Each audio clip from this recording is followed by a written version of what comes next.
42তম বইমেলাকে অন্যতম করা ও বহিরাজ্যের ও রাজ্যের শিল্পী সাহিত্যিকদের বেশি করে বইমেলা যোগদান করানোর লক্ষ্যে পুর নিগমের কনফারেন্স হলে মেয়রের উপস্থিতিতে অনুষ্ঠিত হলো গুরুত্বপূর্ণ বৈঠক।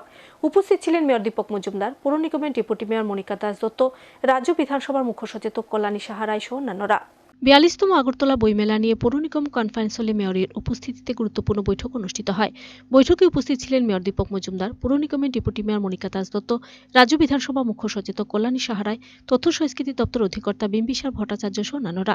এদিন মেয়র সংবাদ মাধ্যমকে জানান, বিগত বইমেলাকে লক্ষ্য রেখে কিভাবে এবারের বইমেলাকে আরও সুন্দর করা যায় এবং পার্শ্ববর্তী রাষ্ট্রের যে কবি, সাহিত্যিক এবং বিক্রেতারা রয়েছেন তাদেরকে আরও সহজভাবে বইমেলায় যোগদান করানো যায় সে বিষয়গুলি নিয়ে মূলত আলোচনা হয়েছে বলে জানিয়েছেন তিনি। তাছাড়া উপস্থিতি নেতৃত্বদের সর্বসম্মতিক্রমে কিছু সিদ্ধান্ত গ্রহণ করা হয়েছে, যা হল গত 30 ডিসেম্বর রাজ্যের মুখ্যমন্ত্রী পৌরোহিত্যে 42তম বইমেলাকে সামনে রেখে একটি অর্গানাইজিং কমিটি গঠন করা হয়েছে এবং পরবর্তী সময়ে আগরতলা পুর নিগমের মেয়রকে চেয়ারম্যান করে স্টিয়ারিং কমিটি গঠন করা হয়, যাতে করে বিগত দিনের মেলার তুলনায় এবারের বইমেলা যেন ব্যবস্থাপনা এবং উপস্থাপনা এগিয়ে রাখার লক্ষ্যে, কেননা সরকারের বদলের পরে মেলার ব্যবস্থাপনা এবং উপস্থাপনায় পরিবর্তন দেখা দিয়েছে।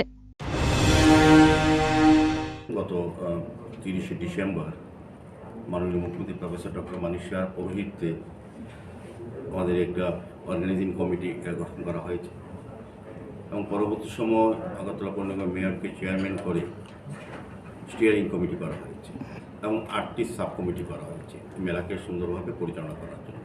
সার্বিকভাবে সমস্ত বিষয় আজকে তুলে ধরা হয়েছে এবং আলোচনা করা হয়েছে।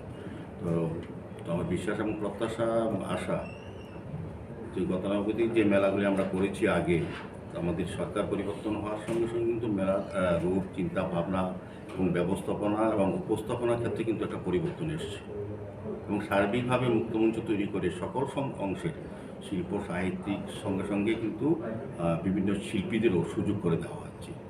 তো সার্বিকভাবে আমি বলবো এই বইমেলাটা একটা মিলন মেলা, আমাদের সরকারের চিন্তা ভাবনা এবং বইমেলা স্টিয়ারিং কমিটির যে মানুষের মতামত সেটা এক জায়গাতেই আছে। Bureau report, search India 10N।